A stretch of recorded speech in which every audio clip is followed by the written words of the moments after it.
যখন কোনো কাস্টমার কয় দেখেন যে ভাই আমার ফোনটা কি হয়েছে, আমি ফোনটা হাতে লইয়া যেই দেহি ডিসপ্লে ভাঙ্গা, তখন মনের ভিতরে এমন একটা খুশি লাগে রে ভাই।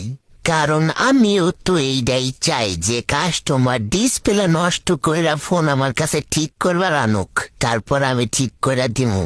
তারপরে কাস্টমারের সাথে কথাবার্তা কইয়া ডিসপ্লেটা লাগাইবার লাগছি, এরম সময় ভাই কাস্টমার এরম একটা পাপ মারছে, গন্ধে সারা দুহান একবারে তছনছ হয়ে গেছে গা। তারপর কোনো মতো রুমে স্প্রে মাইরা পাদের গন্ধ কন্ট্রোল করছি ভাই। তারপরে কাস্টমার আমারে কইলো, ভাই আমার ফোনটা একটু বালা করে ঠিক করেন। তারপর আমি কাস্টমারে কইলাম, আরে মিয়া বয়েন, আমি আপনার ফোন বালা করে ঠিক করতেছি।